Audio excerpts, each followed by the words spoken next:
নানো তরিকা লশকর সিদকা ওয়াফাক পে স্পষ্ট করে বলি, নানো কওমি মাদ্রাসাকে বিশেষায়িত মাদ্রাসা, স্পেশালাইজড এডুকেশন। ওলি আউলিয়া সম্পর্কে আহলে সুন্নাত ওয়াল জামাতের আলাদা আকীদা বিশ্বাস আছে। নবী রাসূল সম্পর্কে আহলে সুন্নাত ওয়াল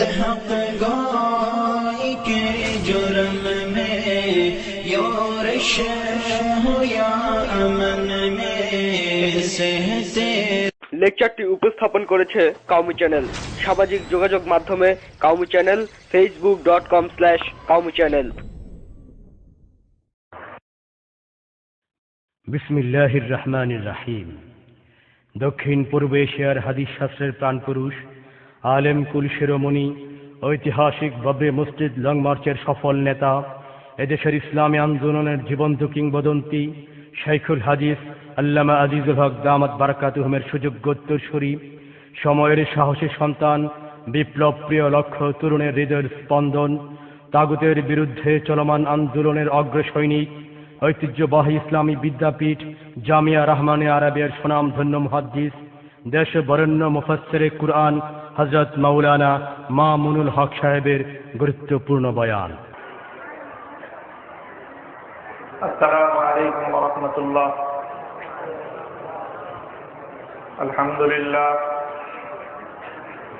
আলহামদুলিল্লাহ নাহমাদুহু ওয়া নাস্তাঈনুহু ওয়া নাস্তাগফিরুহু ওয়া নু'মিনু বিহি ওয়া নাতাওয়াক্কালু আলাইহি ওয়া নাশহাদু আন লা ইলাহা ইল্লাল্লাহু ওয়াহদাহু লা শারীকা লাহু ওয়া নাশহাদু আন্না সাইয়্যিদানা ওয়া মাওলানা মুহাম্মাদান আবদুহু ওয়া রাসূলুহু সাল্লাল্লাহু তাআলা আলাইহি ওয়া আলা আলিহি ওয়া আসহাবিহি ওয়া বারাকা ওয়া সাল্লামা তাসলিমান কাসীরা।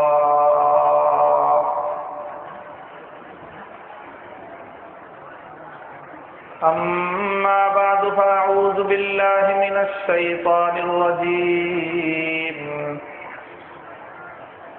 بسم الله الرحمن الرحيم.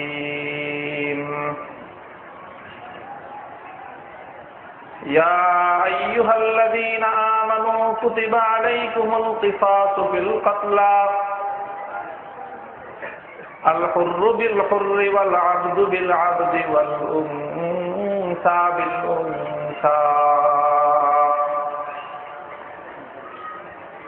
فمن عفي له من أخيه شيء فاتباع بالمعروف وأداء إليه بإحسان ذلك تخفيف من ربكم ورحمة فمن اعتدى بعد ذلك فله عذاب أليم ولكم في القصاص حياة يا أولي الألباب لعلكم تتقون. بارك الله لنا ولكم في القرآن العظيم ونفعنا وإياكم بالآيات والذكر الحكيم. الحمد لله. হযরত পীর সাহেব হুজুর চরমনাই দামাত বারাকাতুহুমুল আলিয়ার আমাদের এই অঞ্চলে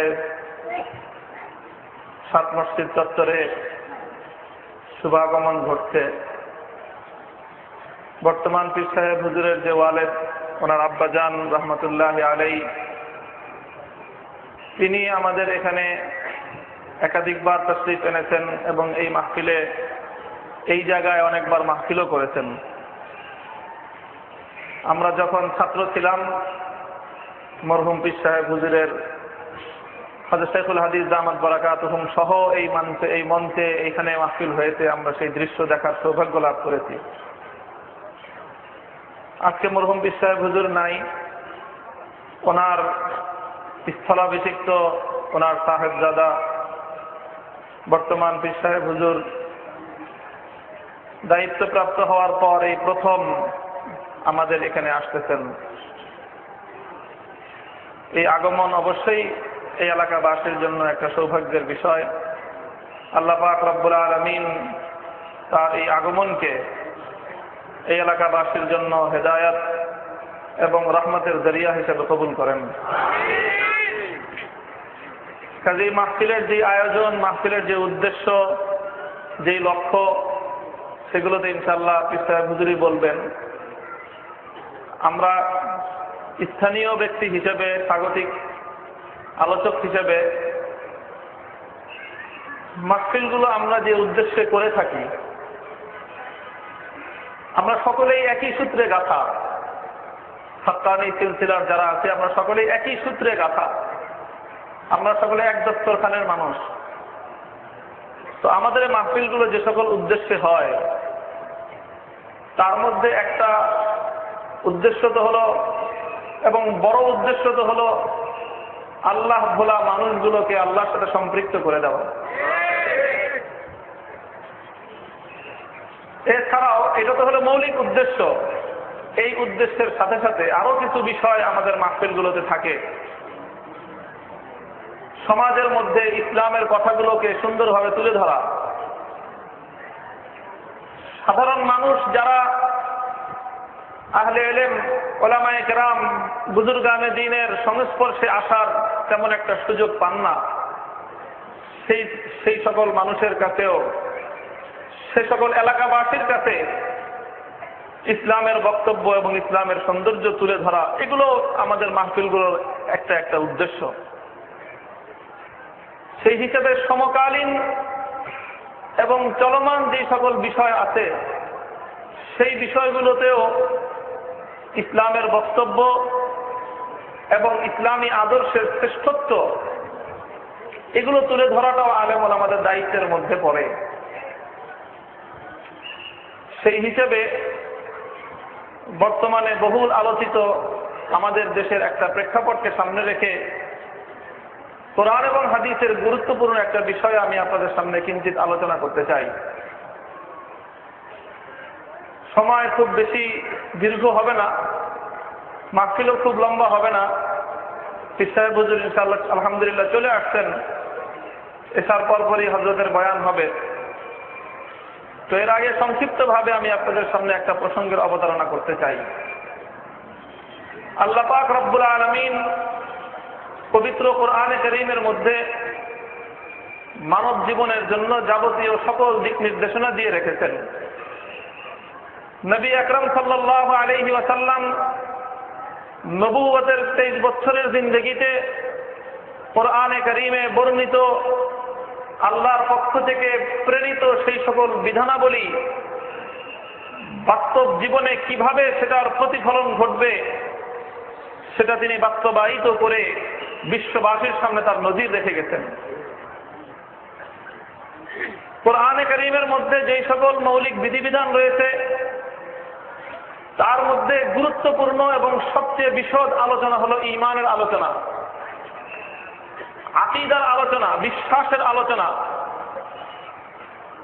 ঈমানের আলোচনার মধ্যে কোরআনে কারীমের একটা মৌলিক বিষয় হলো তাওহীদ তথা আল্লাহ পাক রব্বুল আলামিনের একত্ববাদের বিষয়।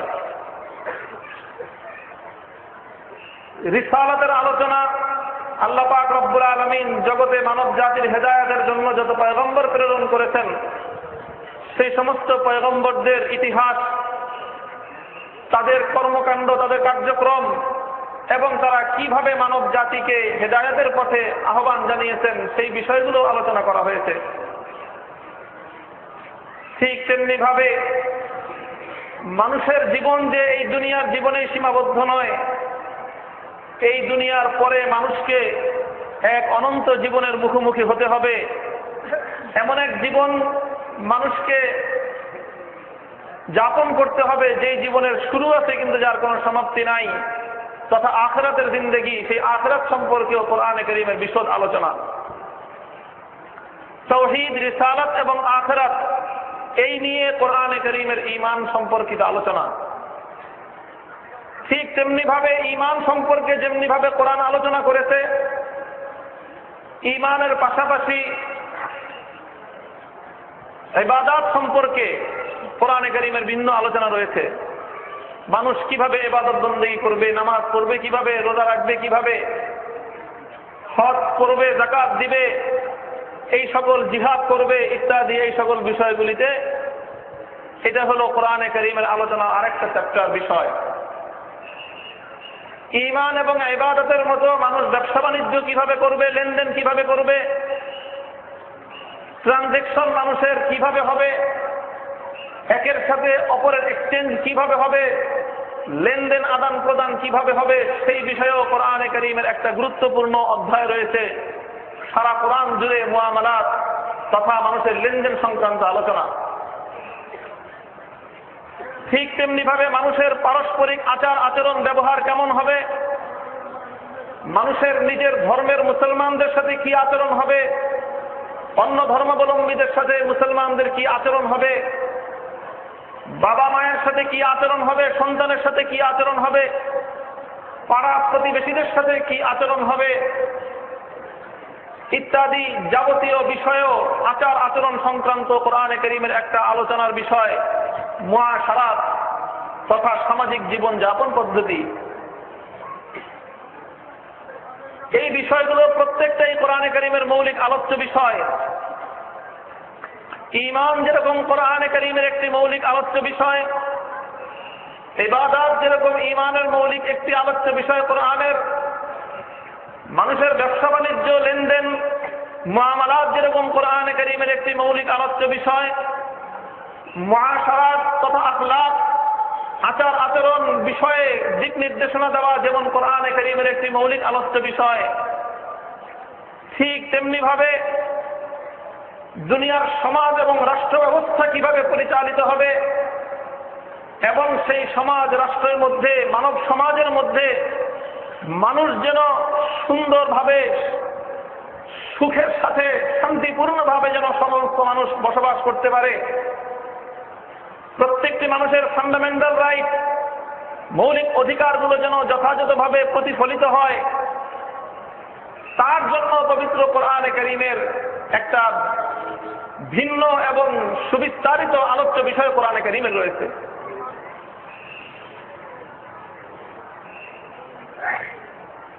আমরা জানি সমাজের মধ্যে একটা কথা সকলের কাছেই সর্বজন বিদিত, সকলের দ্বারা স্বীকৃত, সকলেই এই কথা স্বীকার করতে বাধ্য হয় যে একটা সুন্দর সমাজ গড়তে হলে প্যারালাল পাশাপাশি দুইটা ব্যবস্থা সমাজের মধ্যে প্রতিফলিত হতে হয়, প্রচলন থাকতে হয়। একটাকে বলা হয় শিষ্টের পালন, আরেকটাকে বলা হয় দুষ্টের দমন।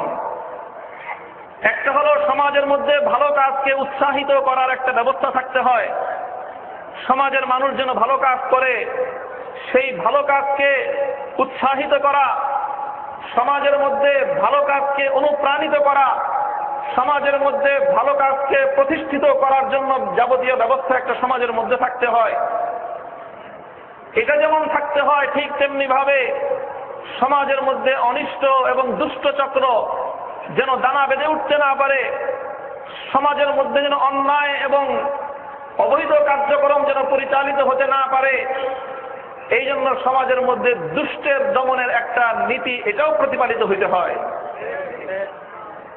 এটা শুধুমাত্র ইসলাম এবং মুসলমানদের কথা নয়, বরং মানব সভ্যতা যারা স্বীকার করে, অসভ্য জঙ্গলি মানুষ ছাড়া সভ্যতার দাবিদার দুনিয়ার প্রত্যেকটি জাতি ধর্ম সকলেই এই কথার সাথে একমত। একটি সুন্দর সমাজ পরিচালিত হতে হলে যেমনি ভাবে শিষ্টের লালন প্রয়োজন, শিষ্টের লালন দ্বারাই শুধুমাত্র সুন্দর সমাজ ব্যবস্থা পরিচালিত হতে পারে না, মানুষের সমাজ সুন্দর সুখী সমৃদ্ধশীল হতে পারে না যতক্ষণ পর্যন্ত শিষ্টের পালনের সাথে সাথে দুষ্টের দমন না থাকে। দোস্ত, এই জন্য পবিত্র কোরআনে কারীমের মৌলিক আলোচ্য বিষয়গুলো সন্ধান করলে, পর্যালোচনা করলে দেখা যাবে আল্লাহ পাক রব্বুল আলামিন তার এই পবিত্র কোরআনে কারীমের মধ্যে যেমনি ভাবে ঈমানিয়াতের আলোচনা করেছেন, ইবাদতের আলোচনা করেছেন, মুআমালাত, ব্যবসা বাণিজ্য এবং মুআশারাত, আখলাকিয়াত, আচার আচরণের আলোচনা করেছেন। ঠিক তেমনি ভাবে আল্লাহ পাক রব্বুল আলামিন কোরআনে কারীমের মধ্যে মানব সমাজ পরিচালনার জন্য প্যারালাল দুইটা পদ্ধতি, একটার মধ্যে শিষ্টের লালন আর একটার মধ্যে দুষ্টের দমনের মাধ্যমে সুন্দর সমাজ গড়ার জন্য আল্লাহ পাক একটা আদর্শ ব্যবস্থাও দিয়েছেন। এই জন্য ও মুসলমান, মুসলিম জাতিকে বুঝতে হবে আজকে এই কথা, মুসলিম জাতিকে আজকে এই কথা খুব ভালো করে বুঝতে হবে। বিগত ১৫০০ বছর পর্যন্ত যেমনি ভাবে ইসলাম এবং মুসলমানদের বিরুদ্ধে, কোরআনের বিরুদ্ধে নানা সময়ে নানাভাবে ষড়যন্ত্র এবং চক্রান্ত হয়েছে, বর্তমান এই মিলেনিয়ামের সময়, একবিংশ শতাব্দীর এই আধুনিক পাশ্চাত্য সভ্যতার জয় জয়কারের এই সময়ে, পশ্চিমা সভ্যতার, আমেরিকান সভ্যতার এই জয় জয়কার এই সময়ে আমাদেরকে খুব ভালো করে বুঝতে হবে যে অতীতের যে কোনো সময়ের তুলনায় ইসলাম, মুসলমান এবং কোরআনের বিরুদ্ধে সবচেয়ে গভীরতম ষড়যন্ত্র চলতেছে। কোরআনে কারীমের বিরুদ্ধে পরিচালিত ষড়যন্ত্রের মৌলিক বিষয় হলো এখন এই মুসলমানদের মধ্যে আল্লাহর কোরআনের বিধিবিধান সম্পর্কে সন্দেহ এবং সংশয় সৃষ্টি করে দাও। মুসলমানদের অন্তরের মধ্যে আল্লাহর কোরআন এবং আল্লাহর বিধিবিধান সম্পর্কে সন্দেহ সংশয় সৃষ্টি করে দেওয়াটা, এটাই হলো বর্তমান পাশ্চাত্যের ইসলাম বিরোধী সবচেয়ে বড় ষড়যন্ত্র। ভৌগোলিকভাবে আক্রমণ চলছে, মুসলমানদের বিভিন্ন ভূখণ্ডগুলোকে বোমার আঘাতে ঝাঁঝরা করে দেওয়া হচ্ছে, বিভিন্ন মর্দে মুজাহিদদেরকে নির্মমভাবে হত্যা করা হচ্ছে। এগুলো তো আছেই ইসলামের বিরুদ্ধে ষড়যন্ত্র, কিন্তু মৌলিক এবং সবচেয়ে বড় ষড়যন্ত্র হলো এই সাধারণ মুসলমানদেরকে আল্লাহর কোরআন, ইসলামের শাশ্বত বিধিবিধান এবং আল্লাহর নবীর আদর্শ সম্পর্কে সন্দিহান করে তোলার একটা অপপ্রয়াস সারা বিশ্বব্যাপী চলতেছে। আর এই অপপ্রয়াসের জন্য সুন্দর সুন্দর কিছু চমৎকার মুখরোচক কিছু স্লোগান তারা আবিষ্কার করছে। মুখরোচক কিছু স্লোগান, সেই সমস্ত মুখরোচক স্লোগানগুলোর মধ্যে একটা স্লোগানের নাম হলো গণতন্ত্র, আরেকটা স্লোগানের নাম হলো মানবাধিকার। গণতন্ত্র এবং মানবাধিকারের নামে আজকে যা চলতেছে এবং যেইভাবে ইসলাম এবং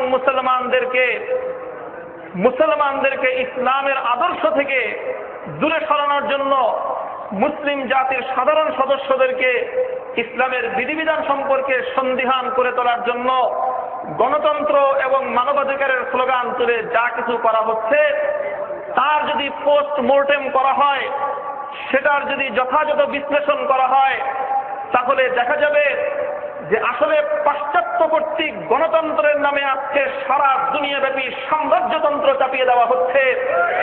মানবাধিকারের নামে সারা দুনিয়াব্যাপী মানবাধিকার লঙ্ঘনের এক চূড়ান্ত নির্লজ্জ এক প্রদর্শনী চলতেছে। দোস্ত, যে বিষয়টা আমি বিশেষভাবে অবতারণা করতে চাই, যে বিষয়টার আলোচনা করার জন্য আমি আজকে এই বিষয়টা, এই চ্যাপ্টার এবং এই মওযু এবং এই আলোচ্য বিষয় আমি আপনাদের সামনে তুলে ধরছি। কোরআনে কারীমের মধ্যে আল্লাহ পাক রব্বুল আলামিন অনেক বিধিবিধান আলোচনা করেছেন। তার মধ্যে ইসলাম এবং কোরআনের একটা মৌলিক আলোচ্য বিষয় হলো দণ্ডবিধি। দণ্ডবিধি অর্থাৎ অপরাধ দমনের বিভিন্ন ধারা এবং উপধারা। যেই সমস্ত অপরাধ মানব সমাজকে কুড়ে কুড়ে খায়, যেই সমস্ত অন্যায় মানুষের সমাজের মধ্যে শান্তি প্রতিষ্ঠিত হতে দেয় না, যে সমস্ত অপরাধ নিরীহ, দুর্বল, অসহায় মানুষের আরামের ঘুমকে হারাম করে দেয়, তাদের জান, মাল, ইজ্জত, আবরুর, নিরাপত্তাকে বিঘ্নিত করে, আল্লাহর কোরআনে কারীম সেই সকল অপরাধগুলিকে দমন করার জন্য দুইটা পন্থা অবলম্বন করেছে। এক নম্বর পন্থা হলো যারা অপরাধী, যারা অন্যায়ের দিকে উৎসাহিত হয়, আল্লাহর কোরআন তাদেরকে আল্লাহর আযাবের ভয়, আখিরাতের ভয় এবং মরণের ভয়, কবরের আযাবের ভয়, জাহান্নামের ভয় দেখিয়ে ওই সমস্ত মানুষগুলোকে অপরাধ থেকে ন্যায়ের পথের দিকে, শান্তির পথের দিকে ফিরিয়ে আনার জন্য উদ্যোগ গ্রহণ করেছে। ও দোস্ত, আল্লাহর কোরআন যদি কেউ সত্যিকার অর্থে পর্যালোচনা করে, আল্লাহর মর্মস্পর্শী হৃদয়গ্রাহী বক্তব্যগুলো যদি কোনো মানুষ শ্রবণ করে, বিগত ১৫০০ বছরের ইতিহাসে এমন অনেক প্রমাণ আমরা ইতিহাসের পাতা থেকে দেখাতে পারবো। ইতিহাস থেকে এমন অনেক ঘটনার উদ্ধৃতি দেওয়া সম্ভব। শত শত মানুষকে নিরপরাধভাবে যারা খুন করেছিল, অন্যায়ভাবে মানুষের আরামের ঘুমকে হারাম করেছিল, বহু মানুষের ইজ্জত এবং আব্রু নিয়ে যারা ছিনিমিনি খেলেছিল, মানুষের ধন সম্পদকে যারা লুণ্ঠন করা ছিল, যাদের নিত্য নৈমিত্তিক ব্যাপার, আল্লাহর কোরআনে কারীমের একটি আয়াত যখন যথাযথভাবে তার সামনে উপস্থাপিত হয়েছে, এমন সারা জীবনের দুশ্চরিত্র অপরাধী আল্লাহর কোরআনে কারীমের একটি আয়াতের দ্বারা তার জীবনের মোড় পরিবর্তন করার সিদ্ধান্ত গ্রহণ করেছে। তবে আল্লাহর কোরআন এবং ইসলামের শিক্ষা শুধুমাত্র উৎসাহ এবং পরকালের আযাবের ভয় আর আল্লাহর শাস্তির ভয়, জান্নাতের আগ্রহ, এর মাধ্যমেই সীমাবদ্ধ থাকে নাই। কারণ আল্লাহ পাক রব্বুল আলামিন জানেন, অনেক মানুষ তো এমন আছে যাদেরকে জান্নাতের কথা বললে, পরকালীন নিয়ামতের কথা বললে তারা অপরাধ থেকে ফিরে আসবে। তাদের জন্য জান্নাতের কথা বলা হয়েছে, আখিরাতের নিয়ামতের কথা বলা হয়েছে। অনেক মানুষ এমন আছে যাদেরকে শুধুমাত্র জান্নাতের লোভ, আখিরাতের নিয়ামতের কথা বললেই চলবে না, তাদের জন্য পরকালীন আযাবের ভীতি প্রদর্শন করা হয়েছে। তারা আখিরাতের আযাবের ভয়ের কথা শুনে, জাহান্নামের আযাবের ভয়ের কথা শুনে, কবরের সেই নির্মম এবং নির্জন অন্ধকার কুঠুরির ভীতিকর অবস্থার বিবরণ শুনে তারা অপরাধের পথ থেকে ফিরে এসেছে। কিন্তু আমার আল্লাহ পাক রব্বুল আলামিন জানেন, আল্লাহ মানব জাতির সৃষ্টিকর্তা, মানুষের নেচার এবং মানুষের স্বভাব চরিত্র সম্পর্কে আমার আল্লাহর চেয়ে বেশি জ্ঞাত দুনিয়ার কোন চিকিৎসা বিজ্ঞানীও না, দুনিয়ার কোন মনোবিজ্ঞানী, দুনিয়ার কোন দার্শনিক, দুনিয়ার কোন সমাজবিদ, দুনিয়ার কোন ইতিহাসবিদ মানুষ সম্পর্কে আমার আল্লাহর চেয়ে বেশি জানতে পারে না। এই জন্য যেমনি ভাবে আল্লাহ পাক রব্বুল আলামিন কাউকে জান্নাতের আশা দিয়ে তাকে সৎ পথে এনেছেন, কাউকে জাহান্নামের আযাবের ভয় দেখিয়ে সৎ পথে আনার চেষ্টা করেছেন, আবার অনেকের জন্য এই দুই ঔষধেও যাদের জন্য কাজ হয় না, আল্লাহ পাক রব্বুল আলামিন তাদের জন্য আনজালাল হাদিদ, ডান্ডার ব্যবস্থা রেখেছে।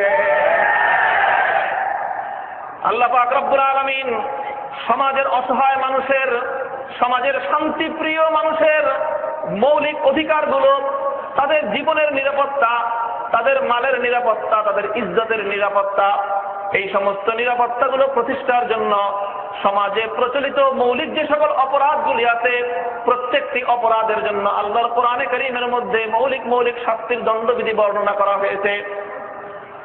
একটা অপরাধ হলো চুরি করা। চুরি করার মাধ্যমে মানুষের সম্পদের নিরাপত্তা বিঘ্নিত হয়।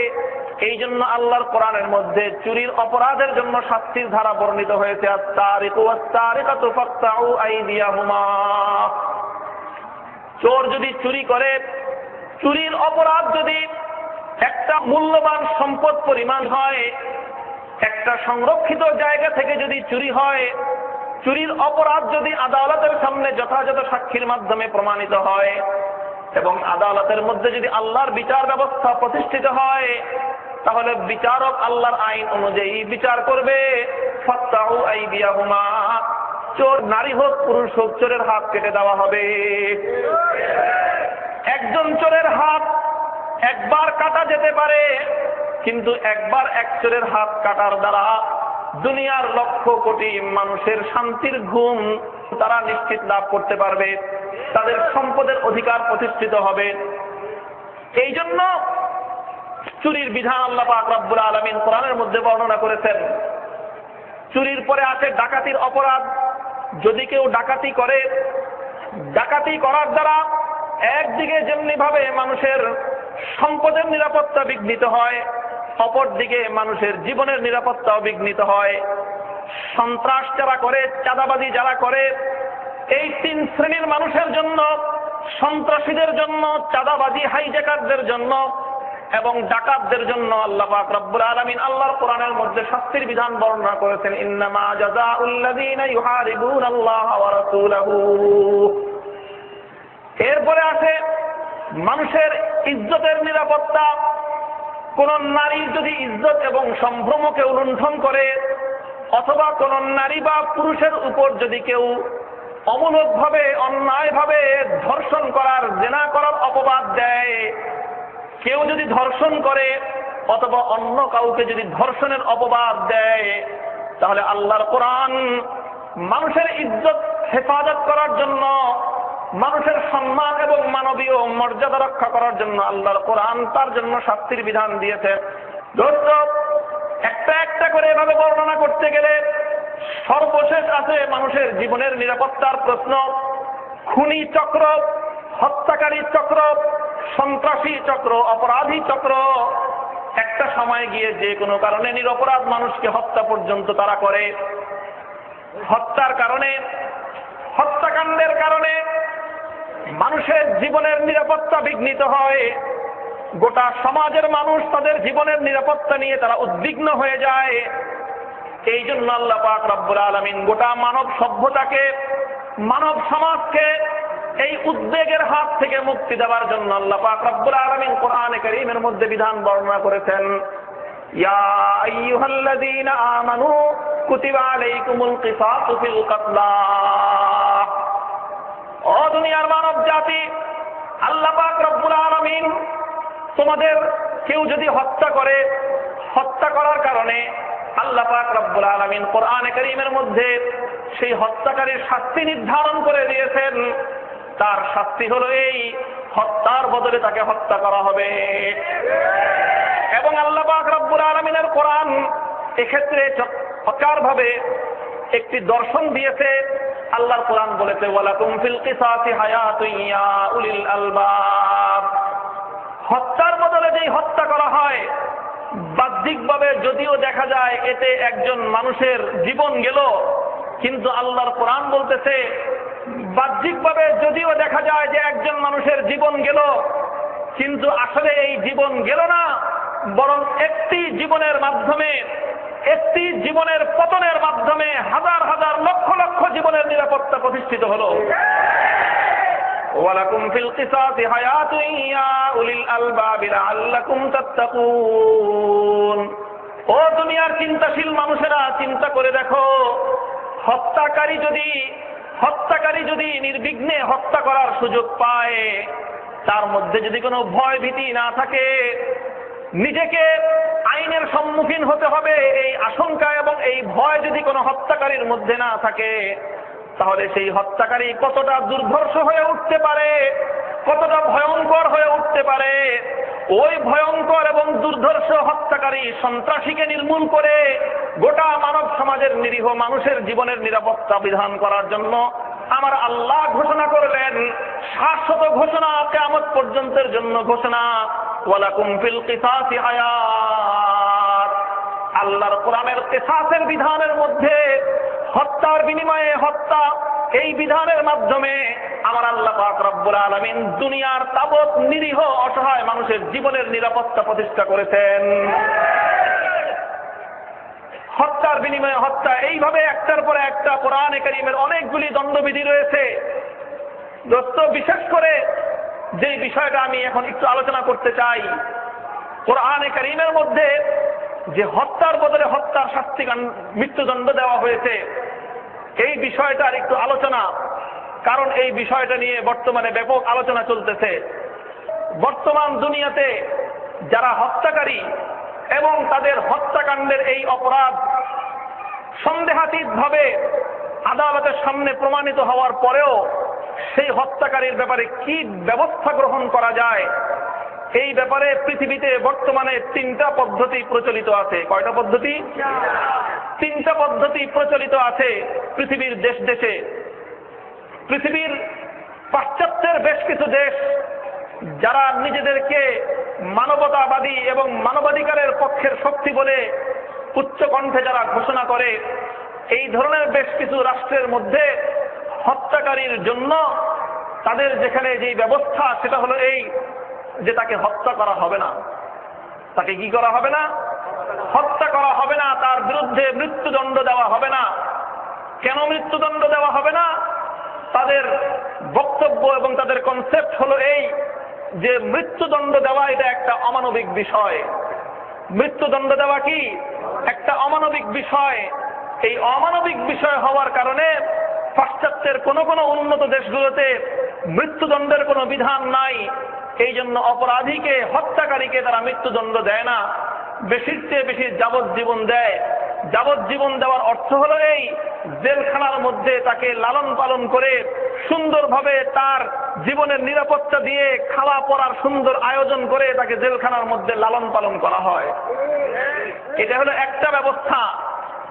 2 নম্বর ব্যবস্থা হলো এই, পৃথিবীর বিভিন্ন দেশে দেশে যে হত্যাকারীকে হত্যাকাণ্ডের অপরাধের বিনিময়ে, হত্যাকাণ্ডের অপরাধের কারণে তার বিরুদ্ধে মৃত্যুদণ্ড দেওয়া হয়।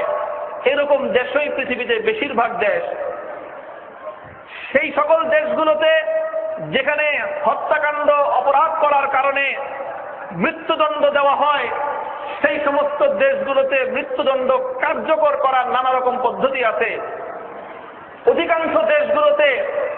অধিকাংশ দেশগুলোতে সারা দুনিয়ার মৃত্যুদণ্ড কার্যকর করার পদ্ধতি হলো ফাঁসির কাষ্ঠের মাধ্যমে, ফাঁসির দড়িতে ঝুলিয়ে সেই একজন ব্যক্তিকে, হত্যাকারীকে হত্যা করা। কিভাবে হত্যা করা? ফাঁসি দিয়ে হত্যা করা। এটা হলো একটা পদ্ধতি। কখনো কখনো কোন কোন ক্ষেত্রে হত্যাকারীকে মৃত্যুদণ্ড দেওয়া হয়। আরো কিছু পদ্ধতি আছে, যেমন আরেকটা পদ্ধতি হলো ফায়ারিং স্কোয়াড। এটা সাধারণত সামরিক আদালতগুলোতে হয়ে থাকে, অর্থাৎ গুলি করে একজন মানুষকে হত্যা করা হয়। এটাও হলো একটা সিস্টেম, দুনিয়াতে প্রচলিত ব্যবস্থা। আর আরেকটা ব্যবস্থা হলো আল্লাহ পাক রব্বুল আলামিনের কোরআন প্রদত্ত ব্যবস্থা, নবী আকরাম সাল্লাল্লাহু আলাইহি ওয়াসাল্লাম কর্তৃক মানবতার দরদী নবী, বিশ্ব মানবাধিকার প্রতিষ্ঠার মূর্ত প্রতীক সরওয়ারে কায়নাত নবী আরবি মুহাম্মদুর রাসূলুল্লাহ সাল্লাল্লাহু আলাইহি ওয়াসাল্লাম প্রদত্ত মৃত্যুদণ্ড কার্যকর করার পদ্ধতি। আল্লাহর নবী বলেছেন, ইন্নামাল কওয়াদু বিস-সাইফ, অর্থাৎ মৃত্যুদণ্ড কার্যকর করার একটাই পদ্ধতি, আর সেই পদ্ধতি হলো তাকে তরবারির মাধ্যমে এক আঘাতে ওই হত্যাকারীকে মৃত্যুদণ্ড কার্যকর করা হবে। তরবারির আঘাত দিয়ে, তরবারির এক আঘাতে হত্যাকারীর উপর মৃত্যুদণ্ড কার্যকর করাটা, এটা হলো নবী আকরাম সাল্লাল্লাহু আলাইহি ওয়াসাল্লামের পক্ষ থেকে প্রদত্ত আল্লাহর কোরআনের ব্যাখ্যা এবং কোরআন কর্তৃক প্রদত্ত কিসাসের বিধান কার্যকর করার পদ্ধতি নবীর হাদিসের মাধ্যমে এভাবেই বর্ণিত হয়েছে। এই বিষয়টা আমি এজন্য আলোচনা করতেছি, আপনারা সকলেই জানেন যে আমাদের এই বিগত 10-12 দিন আগে, বিগত 12-15 দিন আগে সৌদি আরবে এইরকম একটা ঘটনা সংঘটিত হয়েছে, যেখানে আমাদের বাংলাদেশের 8 জন নাগরিক, আমাদের দেশের মুসলমান 8 জন ভাই, তাদের বিরুদ্ধে সৌদি আদালতের মাধ্যমে একজন মিশরীয় নাগরিককে, একজন নিরপরাধ একজন মানুষকে হত্যা করার অপরাধ তাদের আদালতে তারা প্রমাণ করেছে। প্রমাণ করার পর সেই 8 জনের বিরুদ্ধে তারা তাদের দেশের আইন অনুযায়ী, আল্লাহর কোরআনের বিধান অনুযায়ী, ইসলামের বিধান অনুযায়ী তাদের উপর মৃত্যুদণ্ড কার্যকর করেছে, এবং সেই মৃত্যুদণ্ডটা কার্যকর করেছে ইসলামের বিধান অনুযায়ী তরবারির আঘাতের মাধ্যমে তাদের উপরে মৃত্যুদণ্ড কার্যকর করা হয়েছে।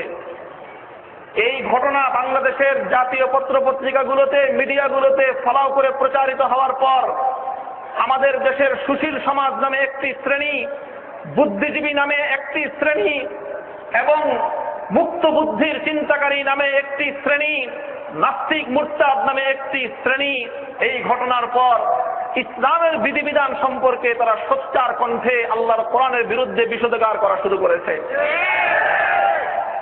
এই ঘটনার একটু বিশ্লেষণ আমি এই জন্য করতে চাই। দেখেন, এখানে সৌদি আরব আমাদের কোনো মৌলিক আলোচ্য বিষয় না। সৌদি আরবের উপর আমাদের অনেক প্রশ্ন আছে। মক্কা এবং মদিনা সহ আরব ভূখণ্ডের যেই সম্পদ, সেখানকার মানুষের ঈমান আমল, এটা গোটা বিশ্ব মুসলিমের সম্পদ। সেই সম্পদে আমেরিকা সহ পাশ্চাত্যের কোনো অধিকার নাই। সৌদি আরবের প্রত্যেকটি পয়সা মুসলিম উম্মার জন্য খরচ হওয়া উচিত।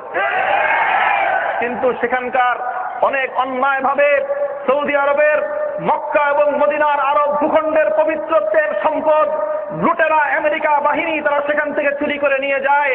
সেখান থেকে চুরি করে নিয়ে গিয়ে আরব অনেক শেখের জন্য তারা নানা রকম ফুর্তি এবং আনন্দের আয়োজন করে। এই সব বিষয়ে আমাদের অন্তরের মধ্যে অনেক জ্বালা যন্ত্রণা আছে, কথা ঠিক না বেঠিক? কাজেই সৌদি আরবের পক্ষে কোনো কথা বলার জন্য আমরা আলোচনা করি না। আমরা এই ঘটনার মূল তত্ত্ব আলোচনা করে আমরা একটা মৌলিক বিষয়ে সিদ্ধান্তে উপনীত হতে চাই। সৌদি আরবে যেই ঘটনা সংঘটিত হলো এবং সেই ঘটনার প্রেক্ষিতে আমাদের দেশে যা চলেছে এবং যা কিছু এখনো পর্যন্ত চলতেছে, সেই বিষয়ে আলোচনা করতে হলে আমাদেরকে বুঝতে হবে এই ঘটনার মধ্যে দুইটা অংশ। কয়টা অংশ? দুইটা অংশ। প্রথম পার্ট হলো সৌদি আরবের মধ্যে যে 8 জন বাংলাদেশি নাগরিককে হত্যাকাণ্ডের অপরাধী হিসেবে সাব্যস্ত করা হয়েছে। যাদেরকে অপরাধী বলে সাব্যস্ত করা হয়েছে, এই যে তাদেরকে হত্যাকারী হিসেবে চিহ্নিত করা হলো, এটা হলো 1 নম্বর বিষয়। কথাটা বুঝতে পারতেছেন? যারা হত্যাকাণ্ড করেছে বলে সৌদি আরব দাবি করতেছে আমাদের 8 জন বাংলাদেশি ভাই, এদের সম্পর্কে তাদের দাবি হলো যে এরা হত্যাকাণ্ড করেছে এবং এরা হত্যাকারী। এটা হলো 1 নম্বর বিষয়। 2 নম্বর বিষয় হলো, যেহেতু তাদের বিরুদ্ধে হত্যাকাণ্ডের অপরাধ প্রমাণিত হয়েছে, এই জন্য তাদের উপর আল্লাহর কোরআনের বিধান অনুযায়ী তরবারির মাধ্যমে মৃত্যুদণ্ড প্রকাশ্যে জনসম্মুখে, কোনো গোপন কুঠুরিতে নয়, প্রকাশ্যে জনসম্মুখে হাজার হাজার মানুষের সামনে মিডিয়াতে ফলাও করে প্রচার করে 8 জন সেই হত্যাকারীর উপর মৃত্যুদণ্ড কার্যকর করা। এটা হলো 2 নম্বর বিষয়। দোস্ত, এই দুইটা বিষয়ের মধ্যে দুইটাকেই আমরা একটু আলোচনা করতে চাই। প্রথম যেই বিষয়, অর্থাৎ বাংলাদেশের 8 জন নাগরিক, এদের বিরুদ্ধে হত্যাকাণ্ডের যে অভিযোগ উত্থাপিত হলো, সেই অভিযোগটা যথাযথভাবে তদন্ত করা হয়েছে কিনা, যথাযথ সাক্ষীর দ্বারা আদালতের সামনে প্রমাণিত হয়েছে কিনা, এটা অবশ্যই আমাদের জিজ্ঞাসা করার বিষয়। সেই জবাব আমরা সৌদি সরকারের কাছে, সৌদি আদালতের কাছে যেমনি ভাবে চাই, ঠিক একইভাবে আমাদের দেশের সরকার এবং বাংলাদেশের সরকারের জনগণের ট্যাক্সের পয়সা দিয়ে লালিত সৌদি আরবে বাংলাদেশের যে হাই কমিশনার আছে, সেই হাই কমিশনার এবং দূতাবাসের কর্মকর্তাদের কাছে আমরা তার জবাব চাই যে 8 জন বাংলাদেশির বিরুদ্ধে হত্যাকারী হিসেবে তাদেরকে যেভাবে চিহ্নিত করা হয়েছে, সেই চিহ্নিত করার প্রক্রিয়া যথাযথ স্বচ্ছ প্রক্রিয়া ছিল কিনা, সেই প্রক্রিয়া যথাযথভাবে গ্রহণযোগ্য ছিল কিনা, এবং তাদের বিরুদ্ধে যে অপরাধ প্রমাণিত হয়েছে সেই অপরাধ প্রমাণিত হওয়ার পিছনে তাদেরকে আত্মপক্ষ সমর্থন করার যথাযথ সুযোগ দেওয়া হয়েছে কিনা। যদি না দেওয়া হয়ে থাকে, ভালো করে শুনে রাখুন, যদি না দেওয়া হয়ে থাকে আর এই 8 জন মানুষের মধ্য থেকে কোনো একজনকে যদি যথাযথ আইনি প্রক্রিয়া অবলম্বন করার সুযোগ না দিয়ে, যথাযথভাবে তদন্ত প্রক্রিয়া পরিচালনা না করে যদি তাদেরকে মৃত্যুদণ্ড কার্যকর করা হয়ে থাকে, খোদার কসম খেয়ে বলি, কিয়ামতের ময়দানে 150 কোটি মুসলমান আল্লাহ পাক রব্বুল আলামিনের আদালতে সৌদি সরকার, সৌদি আদালত, বাংলাদেশের সরকার এবং বাংলাদেশের হাই কমিশনারের বিরুদ্ধে 150 কোটি মুসলমান আল্লাহর আদালতে বিচার দায়ের করবে।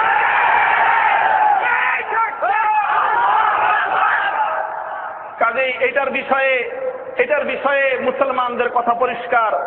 এটার বিষয়ে অনেক কথা থাকতে পারে, এই বিষয়ে আমাদের প্রশ্ন থাকতে পারে, এবং সেই বিষয়ে গোটা দুনিয়ার মুসলমানদেরকে এবং বিশেষ করে বাংলাদেশের 15 কোটি মুসলমানদেরকে আশ্বস্ত করার দায়িত্ব সৌদি সরকারের এবং বাংলাদেশ সরকারের। কথা ঠিক না বেঠিক?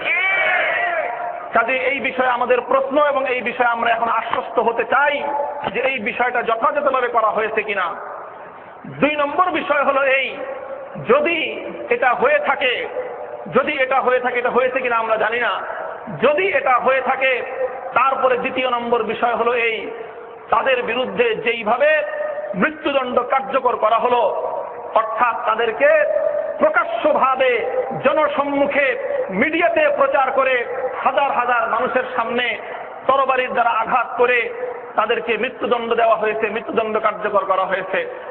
দুনিয়ার মুসলমান, বুঝার বিষয় হলো এই যে আজকে প্রশ্ন কিন্তু প্রথম বিষয়ের উপরে নয়, বরং প্রশ্ন হলো আজকে 2য় সাবজেক্টের উপর। প্রশ্ন করা হয়েছে বিগত 16 তারিখের জাতীয় পত্র পত্রিকাগুলোতে, 16ই অক্টোবরের জাতীয় পত্র পত্রিকাগুলোতে আমাদের বাংলাদেশের পররাষ্ট্র মন্ত্রণালয়ের মাননীয় সচিব মহোদয় যেই ব্রিফিং করেছেন, সেখানে তিনি বলেছেন যে তিনি পরিষ্কারভাবে কথা দাবি করেছেন যে সৌদি সরকারের এবং তাদের আইনের প্রতি, তাদের আদালতের প্রতি আমাদের শ্রদ্ধাবোধ আছে এবং তারা যথাযথ প্রক্রিয়া অবলম্বন করেছে তদন্ত করার ক্ষেত্রে। এই ব্যাপারে আমরা আশ্বস্ত। তবে কারো প্রশ্ন থাকলে মৃত্যুদণ্ড কার্যকর করার পদ্ধতি নিয়ে প্রশ্ন থাকতে পারে। নাউযুবিল্লাহি মিন যালিক, নাউযুবিল্লাহি মিন যালিক। 15 কোটি বাংলাদেশের 15 কোটি মুসলমানের এ বাংলাদেশ, শাহজালাল শামাক্তুমের এ বাংলাদেশ, হাফিজ হুজুর শাইখুল হাদিসের বাংলাদেশ, চরমনাই মরহুমের এ বাংলাদেশ, বাংলাদেশের পররাষ্ট্র মন্ত্রণালয়ের পক্ষ থেকে আল্লাহর আইনের উপর প্রশ্ন তোলা হবে আর বলা হবে এই ব্যাপারে বিতর্ক থাকতে পারে। আমরা এদেশের মুসলমান সে কথা বরদাস্ত করার জন্য এখনো প্রস্তুত নই।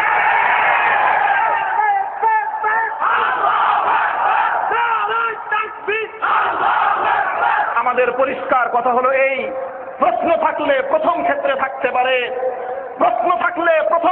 থাকতে পারে যে যথাযথভাবে তদন্ত প্রক্রিয়া চালানো হয়েছে কিনা, তাদের বিরুদ্ধে অপরাধ প্রমাণ করার জন্য যথাযথ প্রক্রিয়া অবলম্বন করা হয়েছে কিনা, এটার ব্যাপারে প্রশ্ন আছে।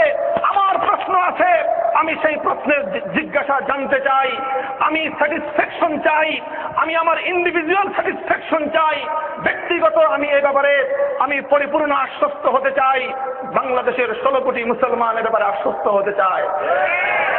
কিন্তু দ্বিতীয় ব্যাপারে প্রশ্ন তোলার অধিকার কোনো মানুষের নাই। আল্লাহ পাক রব্বুল আলামিন আল্লাহর কোরআনে কারীমের মধ্যে, আল্লাহ পাক রব্বুল আলামিন তার কোরআনে কারীমের মধ্যে যেই শাস্তির বিধান বর্ণনা করেছে, ও দুনিয়ার মুসলমান, প্রত্যেকটি ঈমানদার এই কথা বিশ্বাস করে যে দুনিয়াতে যদি মানুষের প্রতি দয়ালু কেউ থেকে থাকে, আমার আল্লাহর চেয়ে বড় দয়ালু এই আসমান এবং জমিনের মধ্যে দ্বিতীয় কোনো সত্তা নাই। আল্লাহর চেয়ে বেশি মানবাধিকার পন্থী আর কেউ নাই, আল্লাহর চেয়ে মানবাধিকারের পক্ষের ব্যক্তি আর কেউ বেশি নয়। সুতরাং ওই আল্লাহ পাক রব্বুল আলামিন তিনি যেই বিধান দিয়েছেন সেই বিধানের চেয়ে বেশি মানবিক বিধান দুনিয়াতে আর থাকতে পারে না। আল্লাহ পাক রব্বুল আলামিন যেই বিধান দিয়েছেন, আমাদের বড় দুঃখ হয় কোন কোন নামধারী মুসলমান প্রকাশ্যে শিরচ্ছেদ এই প্রক্রিয়াটাকে অনেকে বর্বরতা বলতেছে। নাউযুবিল্লাহি মিন যালিক। আল্লাহর বিধানকে যদি বর্বরতা বলা হয় তাহলে আল্লাহকে বর্বর বলা হলো।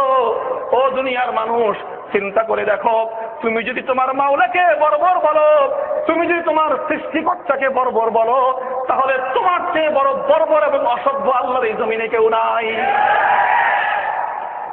একটা বিষয় হলো, কাজেই ঈমানের প্রশ্নে, আল্লাহর উপর আস্থা এবং সেই বিশ্বাসের প্রশ্নে এই কথা নিরঙ্কুশভাবে প্রমাণিত হয় যেহেতু শিরচ্ছেদের বিধান এটা আল্লাহর দেওয়া বিধান।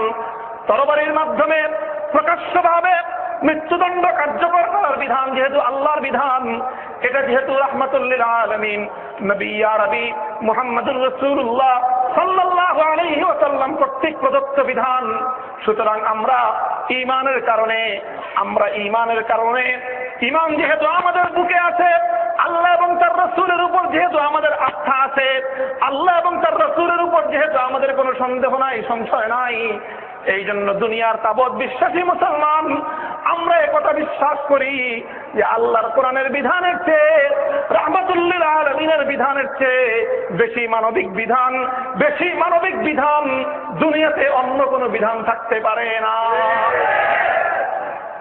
তবে দুনিয়ার সবাই তো আর ঈমানদার না, দুনিয়ার সকলেই তো আর ঈমানদার না।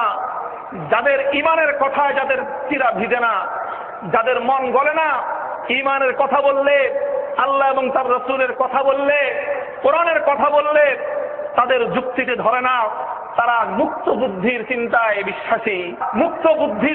বিশ্বাসী, মুক্তভাবে ওপেনলি তারা চিন্তা করতে চায়।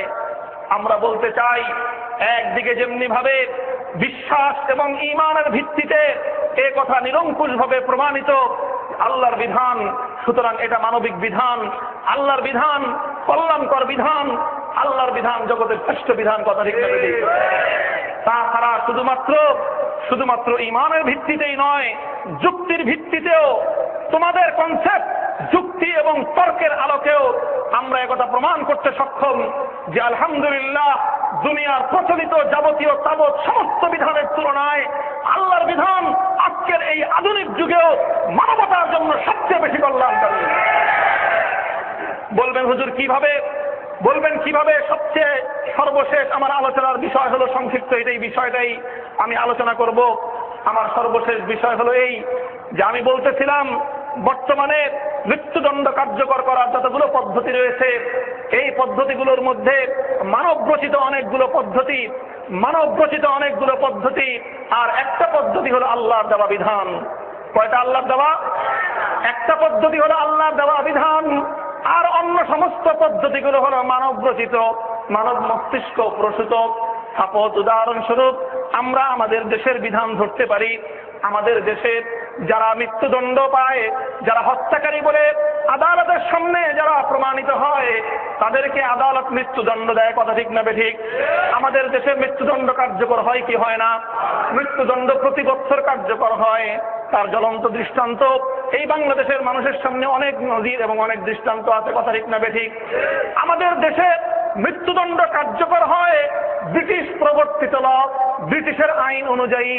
রাতের অন্ধকার কুঠুরির মধ্যে, জেলখানার মধ্যে ফাঁসি কাটছে, ফাঁসির রশিতে ঝুলিয়ে একজন মৃত্যু পথযাত্রী ব্যক্তিকে মৃত্যুদণ্ড কার্যকর করা হয়। আমরা বলতে চাই যে এই ফাঁসির মাধ্যমে একজন ব্যক্তিকে মৃত্যুদণ্ড কার্যকর করার চেয়ে আল্লাহর দেওয়া বিধান তরবারির মাধ্যমে এক আঘাতে প্রকাশ্য ময়দানে শিরচ্ছেদ করার মধ্যে কমপক্ষেও 5 দিক থেকে শ্রেষ্ঠত্ব রয়েছে। কয় দিক থেকে? 5 দিক থেকে শ্রেষ্ঠত্ব রয়েছে। 1 নম্বর বিষয় হলো মানবিকতার বিষয়। প্রশ্ন তোলা হচ্ছে এইভাবে প্রকাশ্যে শিরচ্ছেদ করা নাকি মানবিক বিষয় না, এটা অমানবিক একটা ব্যাপার, বর্বর একটা ব্যাপার। আমরা বলতে চাই মানবিক ব্যাপার কাকে বলা হয়? ও দুনিয়ার পণ্ডিতেরা, মানবিক ব্যাপার কাকে বলা হয়? মানবিক মানে হলো যেই লোকটাকে হত্যা করা হয়েছে তার মানবিক বিষয়, কথা ঠিক না বেঠিক? প্রশ্ন হলো এইভাবে হত্যা করলে তার জন্য বেশি মানবিক হয় না ফাঁসি কাস্টে ঝুলিয়ে হত্যা করলে তার জন্য বেশি মানবিক হয়? এটাই হলো আমাদের প্রশ্নের বিষয়। যদি মানবিক বিষয়ই হয় তাহলে আমরা বলতে চাই ইসলামের যেই বিধান, একজন মানুষ অপরাধী যেহেতু সে, এই জন্য তাকে হত্যা করা লাগবেই। কারণ তাকে যদি হত্যা না করা হয় তাহলে পৃথিবীতে হত্যাকাণ্ড বন্ধ হবে না, কথা ঠিক না বেঠিক? এই জন্য পৃথিবীর অসহায় এবং সাধারণ মানুষের জীবনের নিরাপত্তা বিধানের জন্য এই হত্যাকারীকে হত্যা যেহেতু করতেই হবে এবং এই হত্যাকাণ্ডের মাধ্যমে এই লোকটার তার ইহজীবনের খেলা শেষ হয়ে যাবে, কথা ঠিক না বেঠিক? তার ইহজীবনের ইতিহাস শেষ হয়ে যাবে। ইসলাম এই কথা বলে যেহেতু লোকটাকে হত্যা করতেই হচ্ছে, লোকটাকে হত্যা না করলে এই পৃথিবীতে আইনের শাসন প্রতিষ্ঠা হবে না, পৃথিবীতে সাধারণ মানুষের জীবনের নিরাপত্তা প্রতিষ্ঠিত হবে না। এই জন্য এই লোকটাকে তো হত্যা করা হবে। কিন্তু ইসলামের বিধান হলো এই লোকটাকে এমন ভাবে হত্যা করা হোক যেই হত্যার মাধ্যমে সবচেয়ে কম কষ্টের দ্বারা এই লোকটা যেন হত্যা হয়, সবচেয়ে কম কষ্ট যেন হয়, তার যেন অতিরিক্ত কোনো কষ্ট না হয়। আমাদের প্রশ্ন হলো ইসলামের যেই বিধান, আল্লাহর কোরআনের যেই বিধান, সেই বিধান হলো ধারালো তরবারির মাধ্যমে এক আঘাতে 1 সেকেন্ডের মধ্যে একজন ব্যক্তির উপর মৃত্যুদণ্ড কার্যকর করা হয়। কয় সেকেন্ড? 1 সেকেন্ড লাগে, 1 সেকেন্ডের বেশি প্রয়োজন হয় না। যারা মিডিয়ার মাধ্যমে দেখেছেন তারা সকলে সাক্ষী দিবেন, 1 সেকেন্ডের বেশি প্রয়োজন হয় না কোরআনের বিধান অনুযায়ী একজন ব্যক্তির উপর মৃত্যুদণ্ড কার্যকর করতে। তার মানে ওই মৃত্যু পথযাত্রী লোকটাকে 1 সেকেন্ডের মাধ্যমে তার উপর মৃত্যুদণ্ড কার্যকর করা হয়ে গেল, লোকটা মৃত্যুর কোলে ঢলে পড়ল। পক্ষান্তরে আমাদের প্রচলিত ব্রিটিশ প্রবর্তিত বিচার ব্যবস্থায় এই লোকটাকে ফাঁসি কাষ্ঠে ঝুলিয়ে হত্যা করা হয়। ও দুনিয়ার মুসলমান, খবর নিয়ে দেখো, একজন মানুষের গলায় যখন ফাঁসির দড়ি ঝুলানো হয়, ওই লোকটার ফাঁসির দড়ি ঝুলার পরেও মৃত্যুবরণ করতে তার 1 থেকে 1.5 মিনিট সময় লাগে। কোন কোন ব্যক্তির ক্ষেত্রে 5 মিনিট পর্যন্ত সময় লাগে। ও দুনিয়ার মুসলমান, একজন মৃত্যু পথযাত্রী ব্যক্তিকে ফাঁসির দড়িতে ঝুলিয়ে তাকে এত বড় নির্মম শাস্তি প্রদান করা হয়, ফাঁসি কাষ্ঠে ঝুলানোর শাস্তি, এবং তার কষ্টটা হলো জাহান্নামের কষ্টের মতো। কাজেই যেই লোকটা দুনিয়া থেকে যাকে হত্যা করা হচ্ছে, বিদায় করে দেওয়া হচ্ছে, বিদায় মুহূর্তে 1 মিনিট, 2 মিনিট, 5 মিনিট পর্যন্ত অসহ্য অকথ্য যন্ত্রণার মধ্য দিয়ে ওই লোকটাকে হত্যা করার মাধ্যমে তার মানবাধিকারকে চরমভাবে ভুলুণ্ঠিত করা হয়। যদি মানবিক বিষয়ের প্রশ্ন থাকে তাহলে ফাঁসির মাধ্যমে হত্যার উপর মানবিক প্রশ্ন থাকতে পারে, শিরচ্ছেদের উপর মানবিক প্রশ্ন থাকতে পারে না। যদি কাউকে ফায়ারিং স্কোয়াডে গুলির মাধ্যমে হত্যা করা হয়, গুলি করার পর 1 সেকেন্ডের মধ্যে একজন মানুষ মৃত্যুবরণ করে না, গুলি খাওয়ার পরেও ছটফট করতে করতে কয়েক মিনিট সময় লাগে তার প্রাণ বের হতে। আর এই কয়েক মিনিট সময় মর্মান্তিক শাস্তির মধ্যে ওই লোকটা নিপতিত হয়। মানবাধিকারের প্রশ্ন কাদেরকে শেখাও? মানবিক বিষয় কাদেরকে শেখাও? খোদার কসম খেয়ে বলি, আল্লাহ দেওয়া বিধানের মধ্যে মৃত্যু পথযাত্রী ব্যক্তির মানবাধিকার যেভাবে রক্ষা করা হয়েছে, মানব রচিত ফাঁসির বিধান, মানব রচিত ফায়ারিং স্কোয়াডের মধ্যে মৃত্যু পথযাত্রী ব্যক্তির মানবিক বিষয়কে সেভাবে লক্ষ্য রাখা সম্ভব হয় না। কাজেই সুতরাং যদি অমানবিক হয়, শিরচ্ছেদ অমানবিক নয়, ফাঁসি হলো অমানবিক, ফায়ারিং স্কোয়াড হলো অমানবিক। এই অমানবিকতার বিদায় চাই আমরা, বিদায় চাই। দোস্ত, 2 নম্বর বিষয় হলো এই লোকটাকে মৃত্যুদণ্ড দেওয়া হচ্ছে। কারণটা কি? কেন দেওয়া হচ্ছে? একজন লোককে হত্যা করা আদৌ উদ্দেশ্য না, কথা ঠিক না বেঠিক? ওয়ালাকুম ফিল কিসাসি হায়াত। আল্লাহ বলতেছেন ইসলামের উদ্দেশ্য, আল্লাহর কোরআনের উদ্দেশ্য কেবলমাত্র লোকটাকে হত্যা করা নয়, বরং এর উদ্দেশ্য হলো নাকালাম মিনাল্লাহ ওয়া লিয়াশহাদ আযাবাহুমা তাইফাতুম মিনাল মুমিনিন। আল্লাহর উদ্দেশ্য হলো এই মৃত্যুদণ্ডের মাধ্যমে দুনিয়ার তাবৎ সমস্ত হত্যাকারী খুনি চক্রকে সাবধান করে দেওয়া, ভবিষ্যতে আর কোনো অপরাধী যেন কোনো নিরপরাধ মানুষকে হত্যা করার দুঃসাহস না পায়। কাজেই শাস্তি কার্যকর করার উদ্দেশ্য অপরাধীকে শুধুমাত্র শাস্তি দেওয়া নয়, বরং তার চেয়ে মহৎ উদ্দেশ্য হলো ভবিষ্যতের জন্য অপরাধের রাস্তা বন্ধ করে দেওয়া। কথা ঠিক না বেঠিক? এই যে শাস্তির বিধান কার্যকর করার এই উদ্দেশ্য কোন প্রক্রিয়ার মাধ্যমে বেশি বাস্তবায়িত হয়? বুকে হাত দিয়ে, ও দুনিয়ার বিবেকবান মানুষেরা, বুকে হাত দিয়ে নিজের বিবেককে জিজ্ঞাসা করো, অন্ধকার কুঠুরির মধ্যে 4 দেয়ালের জেলখানার মধ্যে যদি একজন মানুষকে হত্যা করা হয়, তাহলে তার দ্বারা দুনিয়ার মানুষ ততটা ভীত সন্ত্রস্ত হয় না। হত্যা হত্যাকারীরা ততটা ভীত সন্ত্রস্ত হয় না। প্রকাশ্য ময়দানে যদি একজন অপরাধীর উপর শাস্তি কার্যকর করা হয়, তার দ্বারা যতটা অপরাধীরা ভীত সন্ত্রস্ত হয়, পশ্চিমকালেও অন্ধকার কুঠুরির 4 প্রকোষ্ঠের মধ্যে মৃত্যুদণ্ড কার্যকর করার দ্বারা সেই উদ্দেশ্য বাস্তবায়িত হওয়া সম্ভব নয়। সুতরাং যদি শাস্তি দিতে হয়, এমন প্রক্রিয়ায় শাস্তি হওয়া উচিত যেই শাস্তির মাধ্যমে ভবিষ্যতে অপরাধের দুয়ার চিরতরে বন্ধ হয়ে যাবে। আর এই উদ্দেশ্য প্রচলিত ফাঁসির মাধ্যমে যতটা হয়, ফায়ারিং স্কোয়াডের মাধ্যমে যতটা হয়, আমরা বুকে হাত দিয়ে বিবেকবান মানুষ বলতে চাই, শিরচ্ছেদের মাধ্যমে এই উদ্দেশ্য অধিক কার্যকর হয়। এর যথেষ্ট প্রমাণ আমাদের হাতে আছে। আজকের পরিসংখ্যান নিয়ে আলোচনা করো।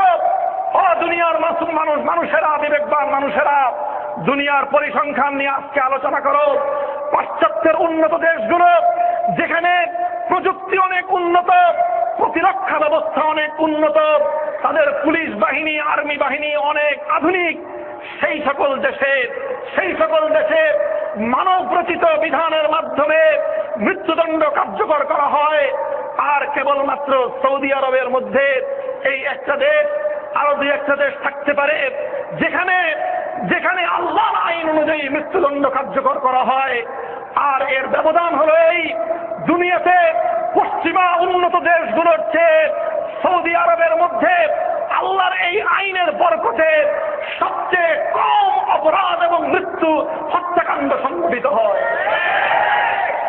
কাজেই তোমাদের মানব রচিত আইনের মাধ্যমে হত্যাকাণ্ড যতটা বন্ধ করা সম্ভব, আল্লাহর আইনের মাধ্যমে হত্যাকাণ্ড বন্ধ করা, অপরাধ বন্ধ করা তার চেয়ে বেশি সম্ভব।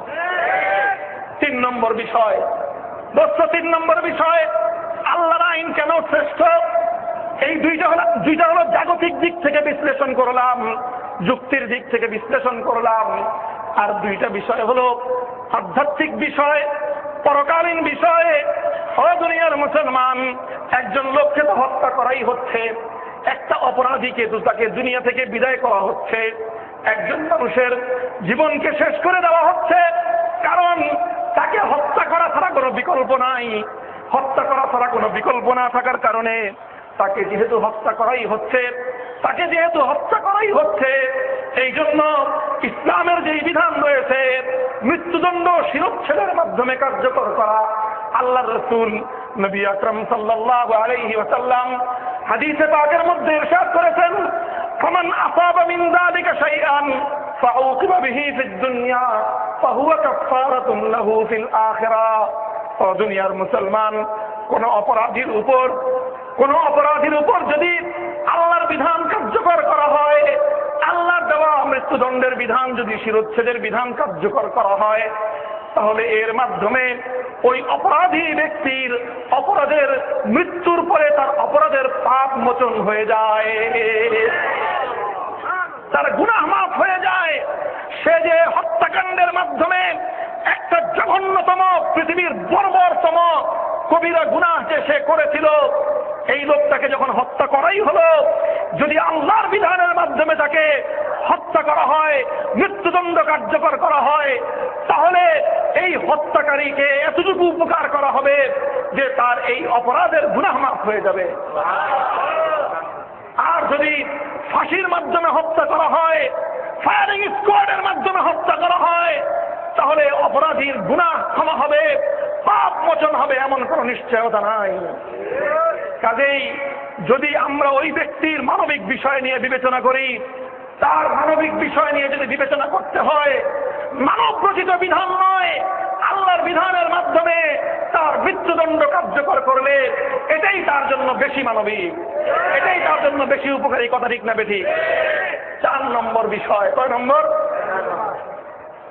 পয়েন্ট হলো, আবু দাউদ শরীফের হাদিসের মধ্যে বর্ণিত হয়েছে, আল্লাহর নবী, রহমতের নবী, রহমতে দু আলম সাল্লাল্লাহু আলাইহি ওয়াসাল্লাম, বিশ্বের সর্বশ্রেষ্ঠ রাষ্ট্রনায়ক, সর্বশ্রেষ্ঠ নবী, মানবতার দূত মহানবী মুহাম্মদুর রাসূলুল্লাহ সাল্লাল্লাহু আলাইহি ওয়াসাল্লাম ইরশাদ করেন, লাহাদ্দু ইয়াকামু ফি আরদিন খায়রুম মিন আন ইউমতারু 40 সাবাহা। ও দুনিয়ার মুসলমান, আমার উম্মতেরা শুনে রাখো, ইমানদার বান্দারা শুনে রাখো, আল্লাহর কোন জমিনের মধ্যে, কোন ভূখণ্ডের মধ্যে যদি আল্লাহর কোরআনের কোন বিধান বাস্তবায়িত হয়, কোন দণ্ডবিধি যদি বাস্তবায়িত হয়, আল্লাহর বিধান অনুযায়ী যদি কোথাও শাস্তি দেওয়া হয়, আল্লাহর বিধান অনুযায়ী যদি কোথাও অপরাধীর উপর শাস্তি কার্যকর করা হয়, তাহলে আমার আল্লাহ রাব্বুল আলামিন ওই এলাকার প্রতি এতটা সন্তুষ্ট হন, একাধারে 40 দিন পর্যন্ত রহমতের দৃষ্টি বর্ষণ হলে কোন এলাকাবাসী যতটা উপকৃত হতো, আল্লাহর পাকের কোরআনের একটা দণ্ডবিধি কোন ভূখণ্ডে কার্যকর হলে ওই এলাকায় 40 দিন পর্যন্ত রহমতের দৃষ্টি বর্ষণ হওয়ার চেয়েও বেশি রহমত পতিত হয়। কাজেই আল্লাহর দেওয়া বিধান শিরচ্ছেদের মাধ্যমে, মৃত্যুদণ্ড কার্যকর করার মাধ্যমে একদিকে যেমনি ভাবে ওই অপরাধী ব্যক্তির মানবিক অধিকার রক্ষা হয়, একদিকে যেমনি ভাবে এটা বেশি বেশি ভাবে অপরাধ বন্ধের জন্য কার্যকর হয়, তেমনি ভাবে পরকালীন জীবনে ওই ব্যক্তির গুনাহ মাফের কারণ হয়। আর সর্বোপরি গোটা অঞ্চলের মধ্যে, গোটা এলাকার মধ্যে, গোটা সমাজের মধ্যে আল্লাহর পক্ষ থেকে রহমত বর্ষিত হয়। ও দোস্ত, এই হলো 4 দফা, 4টা পয়েন্ট। খোদার কসম খেয়ে বলি, দুনিয়ার কোন বিবেকবান মানুষ যদি তার মুক্ত বুদ্ধি নিয়ে, বিবেক নিয়ে যদি চিন্তা করে, বিবেক নিয়ে যদি চিন্তা করে, তার বিবেকের উপর যদি শয়তানের পেশাব না থাকে, তার বিবেকের উপর যদি পশ্চিমা ইহুদি শয়তানদের পেশাব পায়খানা না থাকে, খোদার কসম খেয়ে বলি, কোন বিবেকবান মানুষ আল্লাহর কোন বিধানকে অমানবিক বলতে পারে না। আল্লাহর বিধান মানবিক বিধান, আল্লাহর বিধান কল্যাণকর বিধান, আল্লাহর বিধান ব্যক্তির কল্যাণকে নিশ্চিত করে, আল্লাহর বিধান সমাজের কল্যাণকে নিশ্চিত করে, এবং একমাত্র কোরআনের বিধান, এই বিধানই গোটা বিশ্ববাসীর কল্যাণকে নিশ্চিত করতে পারে। 5 নম্বর পয়েন্ট হলো এই, আমাদের প্রচলিত বিধানের মধ্যে, আমাদের প্রচলিত বিধানের মধ্যে অপরাধীকে, মৃত্যু দণ্ডপ্রাপ্ত আসামিকে ক্ষমা করার সুযোগ আছে। কি করার সুযোগ আছে? ক্ষমা করে দেওয়া যায়, কিন্তু ক্ষমা করবে কে? মানব রচিত বিধানের মধ্যে সেই ক্ষমা করার পাওয়ার দেওয়া হয়েছে প্রেসিডেন্টকে। কাকে? প্রেসিডেন্টকে।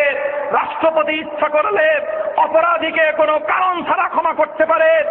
যেই অপরাধীকে নিম্ন আদালত খুনি সাব্যস্ত করেছে, যেই অপরাধীকে হাইকোর্ট খুনি হিসেবে সাব্যস্ত করেছে, যেই অপরাধীকে সুপ্রিম কোর্ট অপরাধী খুনি হিসেবে সাব্যস্ত করেছে, শুধুমাত্র প্রেসিডেন্টের একটা কলমের হিলনি সমস্ত বিচারকে লাথি মেরে ওই অপরাধীকে ফুলের মালা গলায় দিয়ে তাকে জেলখানা থেকে বের করে দিতে পারে। আল্লাহর বিধানের মধ্যে, আল্লাহর বিধানের মধ্যে এমন কোন স্বেচ্ছাচারিতার সুযোগ নাই, এমন কোন স্বেচ্ছাচারিতার সুযোগ আল্লাহর কোরআনের বিধানের মধ্যে নাই। আল্লাহর বিধানের মধ্যে বিধান রয়েছে, আল্লাহর বিধানের মধ্যে সুযোগ আছে। কিসের সুযোগ? যালিকা তাখফীফুম মির রাব্বিকুম ওয়া রাহমাহ। আল্লাহর বিধানের মধ্যে সুযোগ আছে, আর সেই সুযোগ হলো এই হত্যাকাণ্ডের মাধ্যমে নিরপরাধ যাকে হত্যা করা হয়েছে, এই নিহত ব্যক্তির হত্যা করার কারণে, সে নিহত হওয়ার কারণে যারা এফেক্টেড, তার আত্মীয় স্বজন, তার বাবা, তার সন্তান, তার স্ত্রী, তার ভাই, তার বোন, তার আপনজন যারা, তারা যদি মনে করে ঠিক আছে আমাদের ছেলে তো হারিয়েই গেছে, আমার বাবা তো হারিয়েই গেছে, হত্যাকারীকে শাস্তি দিলে আমি তো আর আমার বাবাকে ফিরে পাবো না, সে যদি মানবিক দিক বিবেচনা করে হত্যাকারীকে মাফ করে দেওয়ার সিদ্ধান্ত গ্রহণ করে, আল্লাহর কোরআন অপরাধী যে নাকি যার কারণে যে ব্যক্তি নিহত হয়েছে, নিহত ব্যক্তি নিহত হওয়ার কারণে যারা এফেক্টেড, যারা ক্ষতিগ্রস্ত, সেই ক্ষতিগ্রস্ত অসহায় মানুষের হাতে আল্লাহর কোরআন ক্ষমা করার অধিকার অর্পণ করেছে। কাজেই তারা বিবেচনা করবে, তারা বিবেচনা করবে যে এই লোকটা আসলে সে নির্দয় ভাবে আমার বাবাকে হত্যা করেছে, কাজেই আমি তাকে ক্ষমা করব না। কাজেই দুনিয়ার কোন প্রেসিডেন্ট, দুনিয়ার কোন আদালত, দুনিয়ার কোন বিচারক ওই হত্যাকারীকে নিষ্কৃতি দেওয়ার, মুক্তি দেওয়ার অধিকার পাবে না। আল্লাহর নবীর হাদিস খুলে দেখুন, বুখারী শরীফের হাদিসের কিতাব খুলে দেখুন, অপরাধীকে উপস্থিত করা হয়েছে, আর যে বাদী উপস্থিত হয়েছে, বাদী বলেছে বিচার চাই। আল্লাহর নবী বলেছেন, আমি সরওয়ারে কায়নাত, আমি নবী, আমি রাষ্ট্রপতি, আমি তোমাকে সুপারিশ করি, তুমি তাকে ক্ষমা করে দাও। বলেছে ক্ষমা নাই, বলেছে ক্ষমা নাই। আল্লাহর নবী বলেছেন, আমার কথা চলবে না, নবীর কথা চলবে না, রাষ্ট্রপতির কথা চলবে না, বাদীর কথা চলবে, অপরাধীর উপর শাস্তি কার্যকর হবে।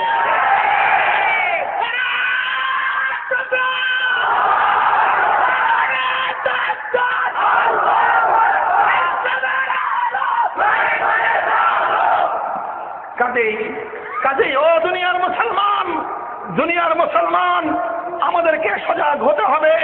বড় দুঃখ লাগে, বড় কষ্ট লাগে, আজকে ইসলামী শাসনতন্ত্রের উপর আঘাত আসে, ইসলামের বিধানের উপর আঘাত আসে। আল্লাহর কোরআনের বিধানকে এই বাংলাদেশে বলে বর্বর বলা হয়। আমরা জিজ্ঞাসা করতে চাই, সব ধর্মের, সকল ধর্মের, সকল ধর্মের ধর্মীয় অধিকার নাকি প্রতিষ্ঠিত করতে চাও? আমাদের প্রশ্ন হলো এই, সব ধর্মাবলম্বীরা যদি তাদের ধর্মীয় অধিকার চায়, ও দুনিয়ার মুসলমান, 15 কোটি মুসলমানের আল্লাহকে যখন এই বাংলাদেশে বর্বর বলা হয়, তখন ইসলাম এবং মুসলমানদের ইজ্জতকে ধুলোয় মিশিয়ে দেওয়া হয়। কাজেই আমরা এটাই বুঝতে পারি যে এদেশে সব ধর্মের নিরাপত্তা আছে, সব ধর্মের নিরাপত্তা আছে। নিরাপত্তা নাই, এটা একমাত্র ইসলামের নিরাপত্তা। ইসলামের বিরুদ্ধে যার যা ইচ্ছা তাই বলে যাবে, যার যা ইচ্ছা তাই করে যাবে। কোনো কিছু বলতে গেলে আমাদেরকে বলবে মৌলবাদী, মুখ খুললে আমাদেরকে বলবে সাম্প্রদায়িক, মুখ খুললে আমাদেরকে বলবে মানবাধিকারের বিরুদ্ধে কথা বলি আমরা। খোদার কসম খেয়ে বলি, মুসলমান উলামায়ে কেরাম, কোরআন এবং ইসলামের সৈনিকেরাই প্রকৃত মানবিক, তাদের মধ্যেই মানবতার প্রেম রয়েছে, তারাই দুনিয়াবাসীর জন্য সত্যিকার কল্যাণ করে। আল্লাহ রাব্বুল আলামিন আমাদের সকলকে ইসলামের বিধিবিধানের শ্রেষ্ঠত্ব বুঝার তৌফিক দান করুন, এবং এই বাংলাদেশে মুসলমানদের, বাংলাদেশে ওলিয়া উলিয়ারে, বাংলাদেশে আলেম ওলামারে, বাংলাদেশে শতকরা 90% মুসলমানের বাংলাদেশে জোরালোভাবে আমরা দাবি তুলতে চাই, ইসলাম বিরোধী ধারাগুলোকে বাংলাদেশের সংবিধান থেকে, বিচার ব্যবস্থা থেকে উচ্ছেদ করে এদেশে মানবিক বিধান, মানুষের অধিকারের বিধান, আল্লাহর কোরআনের বিধান বাস্তবায়ন করা হোক। ফাঁসির মাধ্যমে, বর্বর ফাঁসির মাধ্যমে নয়, বর্বর ফাঁসির মাধ্যমে নয়, বর্বর ফাঁসির মাধ্যমে নয়, মানবিক শিরচ্ছেদের মাধ্যমে প্রকাশ্য স্টেডিয়ামের ময়দানে আগামীকাল থেকে আগামীতে আমরা যাবতীয় সকল মৃত্যুদণ্ড কার্যকর সচক্ষে দেখতে চাই। আল্লাহর বিধান বুঝার তৌফিক দান করুন, আল্লাহর বিধান দুনিয়ার সকলকে বুঝার তৌফিক দান করুন। এরপরেও যারা বুঝে শুনে কোরআনের বিধানের বিরোধিতা করে, তাদের বিরুদ্ধে কার্যকর প্রতিরোধ করার জন্য হক্কানি উলামায়ে কেরাম, পীর মাশায়েখের নেতৃত্বে এদেশের মাটিতে ইসলামী হুকুমত, খেলাফত, ইসলামী শাসনতন্ত্র প্রতিষ্ঠার জন্য প্রস্তুত থাকতে হবে। আল্লাহ আমিন আমাদের সকলকে তৌফিক দান করুন। আমাদের পূর্বসূরীদের রেখে যাওয়া সংগ্রামী আদর্শ, ইসলামের সোনালী আদর্শ, ইসলামের সুন্দর শিক্ষা নিজেদেরকে ধারণ করার, সমাজের বুকে ইসলামের আলো ছড়িয়ে দেওয়ার তৌফিক দান করুন। ওয়া আখিরু দাওয়ানা আলহামদুলিল্লাহি রাব্বিল আলামিন। ওয়াসসালামু আলাইকুম ওয়া রাহমাতুল্লাহ।